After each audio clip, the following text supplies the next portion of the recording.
আগামীকাল রাজ্যে আসতে পারেন অমিত শাহ অথবা রাজনাথ সিং, এমনটাই কিন্তু জানা যাচ্ছে। এবং জয়ী বিজেপি প্রার্থীদের সঙ্গে বৈঠক করার সম্ভাবনাও রয়েছে।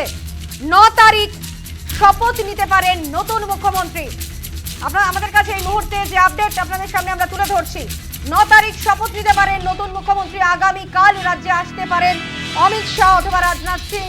আগামীকালের একটি বৈঠক রয়েছে এবং সেখানে বিজেপির জয়ী প্রার্থীদের সঙ্গে সম্ভাবনা রয়েছে। তারপরে ঘোষণা হতে পারে নতুন মুখ্যমন্ত্রীর নাম আগামী 9 তারিখ। আমরা বিস্তারিতভাবে জানবো। আমাদের সঙ্গে রয়েছেন আমাদের প্রতিনিধি স্বপ্না ঘোষ। স্বপ্না, কি আপডেট উঠে আসছে? দেখো, তোমাকে জানাবো যেটা বিজেপি সূত্রের খবর এই মুহূর্তে, যে আগামীকাল রাজ্যে আসতে পারেন অমিত শাহ বা রাজনাথ সিং, অর্থাৎ কেন্দ্রীয় নেতৃত্বদের মধ্যে দুজনের মধ্যে একজন কিন্তু রাজ্যে আসতে পারেন। এবং সকল কেন্দ্রের অর্থাৎ বিজেপি প্রার্থীরা যারা জয়ী হয়েছেন তাদের ডাকা হচ্ছে কলকাতায়, এবং নিউ টাউনের একটি হোটেলে একটি পরিষদীয় দলের বৈঠক করা হবে। এবং সেই পরিষদীয় দলের বৈঠক থেকে পরিষদীয় দলের নেতা ঠিক করা হবে।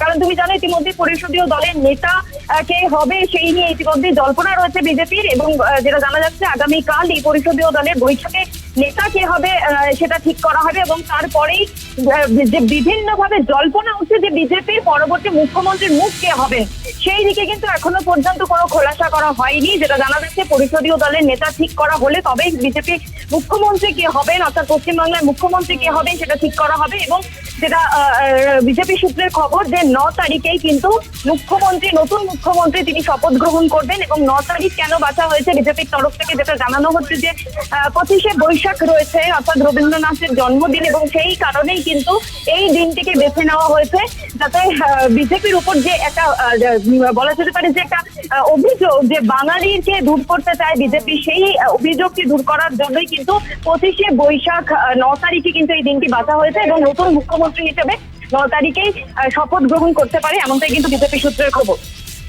ধন্যবাদ স্বপ্না। আমরা কথা বলছিলাম আমাদের প্রতিনিধি স্বপ্না ঘোষের সঙ্গে।